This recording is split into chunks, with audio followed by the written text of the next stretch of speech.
Assalamualaikum warahmatullahi wabarakatuh. Selamat pagi anak-anak. Jadi hari ini kita akan belajar tentang persendian, dimana kemarin kan sudah dipelajari mengenai sistem rangka. Nah, jadi persendian ini itu membahas tentang hubungan antara tulang dengan tulang. Jadi sebelum kita memulai pembelajaran hari ini, marilah kita berdoa menurut agama dan keyakinan kita masing-masing. Berdoa dipersilahkan. Berdoa dapat diakhiri. Jadi tujuan pembelajaran kita hari ini, yang pertama menjelaskan jenis-jenis persendian dan letaknya. Yang kedua, menjelaskan struktur dan fungsi sendi pada manusia. Yang ketiga, menyajikan karya tentang pemanfaatan teknologi dalam mengatasi gangguan persendian melalui studi literatur. Anak-anak, sebelum kita memasuki materi, pernahkah kalian berpikir mengapa kita dapat menggerakkan kepala memutar, ibu jari, terus meluruskan dan meneguk siku? Nah, untuk mengetahui lebih lanjut, marilah kita simak pembelajaran berikut ini. Jadi, apa sih yang anak-anak ketahui tentang sendi? Jadi, hubungan antar tulang itu disebut dengan persendian.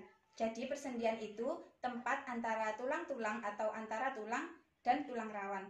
Pada persendian itu terdapat cairan pelumas yang disebut dengan cairan sinovial. Jadi pada persendian itu terdapat komponen penunjang sendi, di mana komponen ini dia itu berfungsi untuk memperkuat sendi dan juga memudahkan pergerakan. Nah, komponen sendi ini itu terdiri atas ligamen, kapsul sendi, cairan sinovial, dan juga tulang rawan hialin. Nah, yang pertama yaitu fungsi dari ligamen. Jadi ligamen itu merupakan jaringan ikat yang berfungsi untuk mengikat bagian luar ujung tulang yang membentuk persendian dan juga mencegah berubahnya posisi tulang. Lalu yang kedua yaitu kapsul sendi. Jadi kapsul sendi ini merupakan lapisan serabut yang mana dia itu berfungsi untuk melapisi sendi dan menghubungkan dua tulang yang membentuk persendian. Nah, yang ketiga yaitu cairan sinovial. Tadi kan sudah dijelaskan mengenai cairan sinovial, di mana cairan sinovial itu merupakan cairan pelumas. Nah, jadi fungsinya cairan sinovial itu sebagai pelumas pada ujung-ujung tulang yang terdapat pada bagian kapsul sendi. Nah, yang terakhir yaitu komponen tulang rawan hialin. Jadi tulang rawan hialin ini merupakan jaringan tulang rawan yang menutupi kedua ujung tulang yang membentuk persendian. Nah, perlindungan ini sangat penting untuk menjaga berat benturan dari adanya benturan yang keras. Jadi persendian itu dibagi menjadi 3 jenis. Yang pertama ada sinartrosis, yang kedua itu ada amfiartrosis, dan yang ketiga itu ada diartrosis. Jadi kita masuk pada persendian yang pertama yaitu sinartrosis. Jadi apa sih yang dimaksud dengan persendian sinartrosis? Jadi persendian sinartrosis ini dia itu persendian yang sama sekali tidak dapat digerakkan. Nah, kenapa kok tidak dapat digerakkan? Karena disebabkan karena tidak adanya celah sendi. Nah, jadi persendian sinartrosis ini dibagi menjadi 2, yaitu sinartrosis sinfibrosis dan juga sinartrosis sinkondrosis. Jadi yang pertama sinartrosis sinfibrosis itu dihubungkan oleh jaringan ikat fibrosa. Persendian ini terdapat pada tulang tengkorak dan juga sutura. Yang kedua itu ada sinartrosis sinkondrosis. Jadi sinartrosis sinkondrosis ini dihubungkan oleh tulang rawan. Nah, misalnya itu pada hubungan tulang rusuk dan tulang dada. Persendian yang kedua yaitu amfiartrosis. Jadi persendian amfiartrosis ini itu merupakan persendian dengan gerakan terbatas. Amfiartrosis itu disebut juga dengan sendi kaku. Nah, amfiartrosis ini dibagi menjadi 2 jenis, yaitu simfisis dan syndesmosis. Kalau simfisis itu merupakan persendian yang dia itu dihubungkan oleh jaringan tulang rawan yang tipis. Nah, contohnya itu pada sendi antar tulang belakang dan juga pada tulang kemaluan. Lalu yang kedua itu syndesmosis. Kalau syndesmosis itu merupakan persendian yang dia itu dihubungkan oleh banyak jaringan ikat. Nah, contohnya syndesmosis itu terdapat pada sendi di antara tibia dan fibula. Lalu masuk ke persendian diartrosis.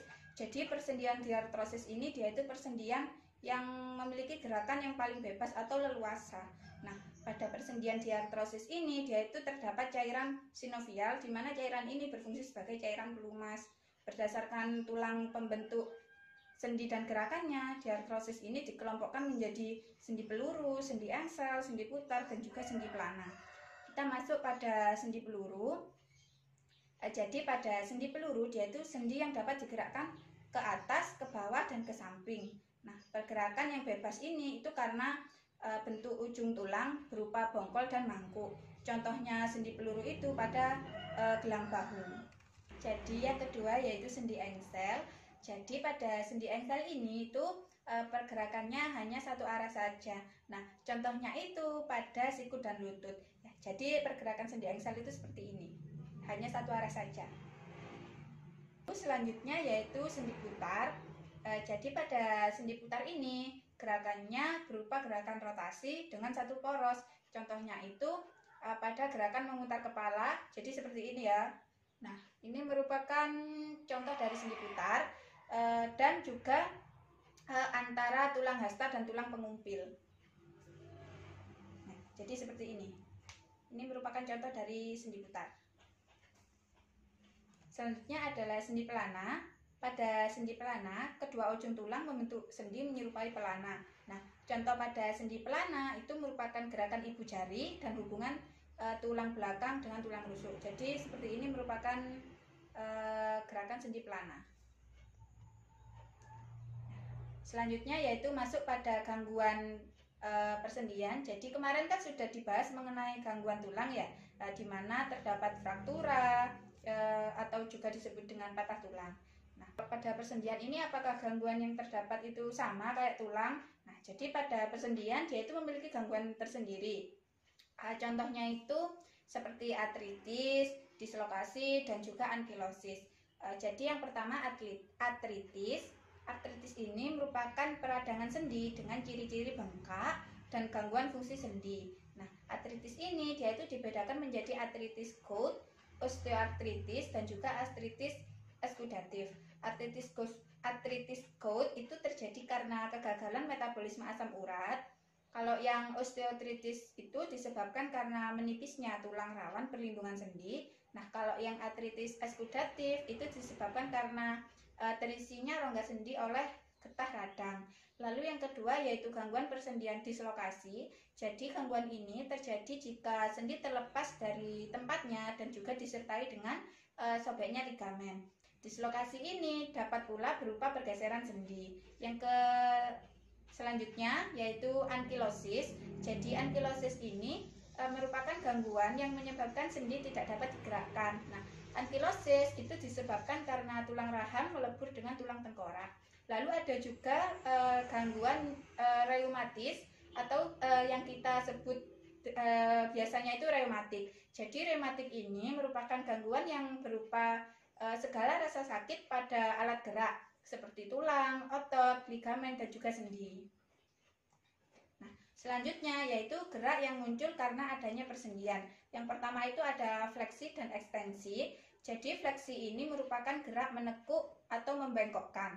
Nah, itu biasanya pada lutut.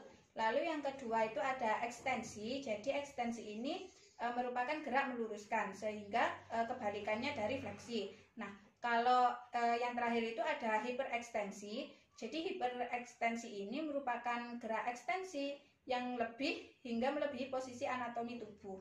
Fleksi itu bisa seperti ini juga. Fleksi, ini ekstensi. Nah, yang selanjutnya itu ada aduksi dan abduksi. Jadi aduksi merupakan gerak mendekati tubuh. Kalau yang adduksi itu sebaliknya, yaitu merupakan gerak menjauhi tubuh.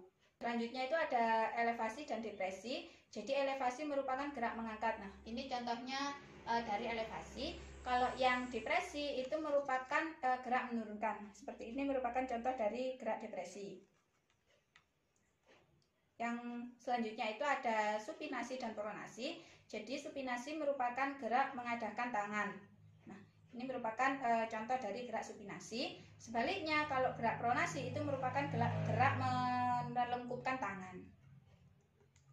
Selanjutnya itu ada inversi dan eversi. Jadi inversi itu merupakan gerak memiringkan telapak kaki ke arah dalam tubuh.